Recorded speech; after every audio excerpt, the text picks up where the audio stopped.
Okay, we've all heard about the Falcon 9 SpaceX launch and all of that and the strange anomaly in the sky. What I want to talk about, well, first of all, you guys know kind of what I do is I gather together puzzle pieces from everybody instead of just taking like my own ideas or one person's ideas or a great book or something. I try to gather up everything that I've heard from all these different and oftentimes opposing viewpoints and take all those puzzle pieces and put them all in one place.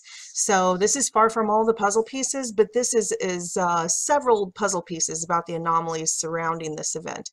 Okay, so first, one of the things were these orbs. Like, is this some sort of technology that you know how we always talk about the quantum technologies and the, you know, CERN and the opening of these dimensions and the thinning of the veil and all that?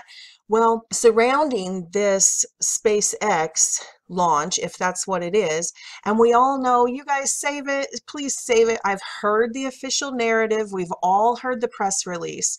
Now, the thing is that there are several people in society that can think outside of the boob tube. So just because there is an official narrative released and broadcast to us from this network all around us, don't act like we're too stupid to watch the boob tube. We know the official narrative.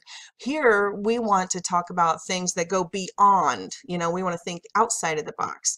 We want to talk about things that go beyond the press release. So the things I want to point out here, one of them are these orbs, these plasma type orbs that were seen from all sides. This was taped on all sides. So this just shows one. You'll see it going up right here through here.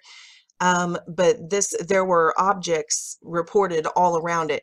And I'm not talking about the objects inside it. Those we'll talk about in a minute as well. Okay, now look back here towards the tail. See this going up? Okay, now see this like kind of reminds me here when it starts spinning of the Norway spiral, which Russia had said was a rocket out of control. But then the press release on this says that the reentry rocket was reclaimed. So here's just a few seconds of that Norway spiral, and I'm just going to throw it in there. You know, the official narrative on this was Russia was a failed missile and it spun around, and that's what created that effect.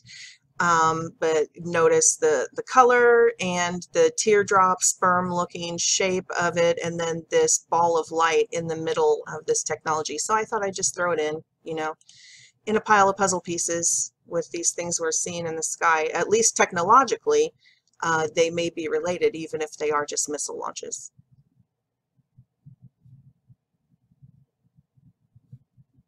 That looks like blue beam to me. Looks like it's coming from the ground. Okay, now here's a few second clip from Richie from Boston, and he points out something about this little light in the middle, and you'll see why I'm throwing this clip in, because afterwards I'm going to show some older, much older clips, so I'll get to that. This thing right here stays in the exact area the entire time. We've seen these things before. They've shot these, or however they produce these. Don't forget that this happened directly after the winter solstice. And if you look at this thing right there, it looks exactly like an angel. Watch this. You see what I'm saying? Exactly like an angel. Okay, now when Richie said that about the angel in the center, it sparked a thought in my mind about these ancient Nephilim races. And this is a fresco from the 1300s, crucifixion fresco. And it clearly shows these interdimensionals, you know, we call them Nephilims or hybrids or whatever, but these interdimensionals in these teardrop shaped lights or teardrop shaped crafts, you know, we don't really know. But yeah, in the nucleus or in the head here where that light is, you can see that these are actually depicted as people, forms, some sort of entities inside these crafts that are flying through the sky. Okay, you can clearly see here the same type of phenomenon in the sky long before rocketry. In 1937 over Vancouver City Hall. Let's go back and see if I can find the article. Yeah, so here you can kind of see, so like there's the original picture. And you can see it's very similar to what they are saying now is a rocket test, but this was clearly before rocketry. It was clearly before Elon Musk or SpaceX or Falcon 9 in 1937. He wasn't even born yet. So, I don't know. We were already seeing this type of thing in the skies. Is it the back engineering that we've heard so much about, that the people in the know are so far ahead of us and they're back engineering these sort of UFO technologies from these interdimensionals? Is that what we're seeing? I don't know. Maybe Elon Musk did break the time-space continuum. Maybe he went back to 1937 and launched Falcon 9. I'm joking, seriously. But I mean, we don't know what's going on, but something clearly is going on, that these types of technologies predate, where we're at, where humanity is at with this type of thing. So they just called this a UFO, an unidentified flying object back then. Now we call it an identified flying object. It was Falcon 9. So it's interesting to think about anyway. Okay, here are a few more interesting things surrounding this that don't seem to have anything to do with interdimensional or quantum technologies or plasma technologies or anything like that. Um, there seems to be this clip right here is from a test where obviously something very similar, the same shape and everything, technology was deployed in 2015. What's interesting about this, that many people have pointed out about this rocket test, is if they're testing rockets that have to reach Mars, why are they always running parallel with the Earth, forever and ever? Like, why aren't they shooting them up in the air to see, how they would perform with that sort of trajectory? But instead, they seem to move directly across the Earth. Here you can see the date. This is years ago, I think 2015, when it was deployed before, and you can Google it and see what the official narrative and everything on that was, probably 10 different ways. And now here's a clip from, I think it's Mr. BB333, about launches in other countries at the same So time. that was a video I took myself that was not far from where we live. And it was truly a sky spectacle. But again, it was just a random SpaceX launch. Not a big deal, right? Well, did you guys know that prior to that launch, and I'm talking just prior to that launch, 1 minute before what I just showed you, and I saw here in Southeast Phoenix at 6:33 p.m., at 5:30 Pacific time is when this actually launched from California, so they say. Japan launched a rocket 1 minute prior to the launch out of California that I saw over here in Southeast Phoenix. This rocket was launched into space, or low Earth orbit, wherever they say it's going to go, to the southeast, just like the rocket that flew over my house to the southeast. This was launched 1 minute prior to the rocket that was seen over LA and Southeast Phoenix on December 22nd. Now, this is actual footage of what was taped over Russia at the exact same time. Well, not the exact same time. These happened within 48 hours of the Japan and the US. And I think there were 5 different events in other countries simultaneously around the winter solstice and Christmas. But this is the actual footage in Russia that just happened, and it looks a lot like the SpaceX Falcon 9 launch. So that's curious. Now, this is official NASA footage from 1996. This is the STS-80 Space Shuttle Columbia mission. And oddly enough, you can see the same sperm-shaped crafts materializing and going. Anyway, what I think is interesting about this is, again, it was the same time of year. I don't know if I pointed that out about the 1937 clip over Vancouver.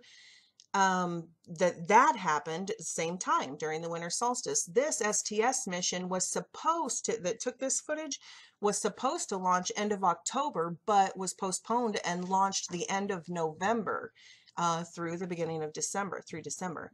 So, and they captured this footage supposedly.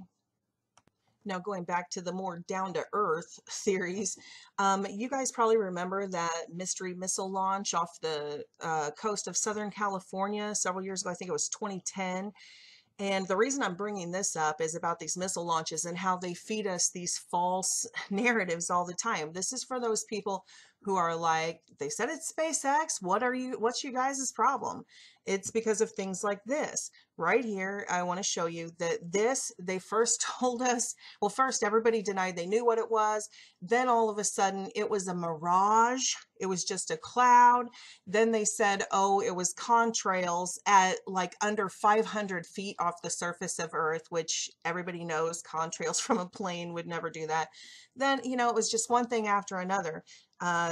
Explained. But we know that it wasn't explained. And in fact, it was obviously some sort of beta test for a missile and an EMP.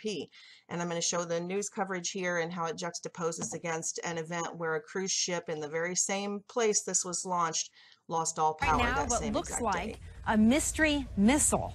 The U.S. military saying the American homeland was never in danger, but not saying much more about this after a California TV station captures video of a streaming projectile. You see that right in the middle of your screen? It lit up the nighttime sky and caused a lot of questions to be asked. Steve Santani is live from the Pentagon with more on this story. Steve? Hi, Jenny. Yes, and those questions are being asked even as we speak because the Pentagon still does not know that there was a missile launch, can't confirm it. If there was one, they don't know who did it or how it happened. So they're making calls now. The Navy's still checking. NORAD and NORTHCOM are still checking to find out what, if anything, happened. The videotape seems to show it, caught by a KCBS helicopter over Los Angeles last night, a giant contrail that would come from a fairly large missile. Now, the possible suspects are Vandenberg Air Force Base, which does do missile launches. They say it wasn't them. Point Mugu Naval Air Station, closer into Los Angeles, which also does missile testing. It wasn't them. So who else could it have been? A Navy ship, a Navy submarine, a private contractor? We checked with the FAA, and they say for there to be a private commercial launch, there has to be a license issued, and no license was issued last night.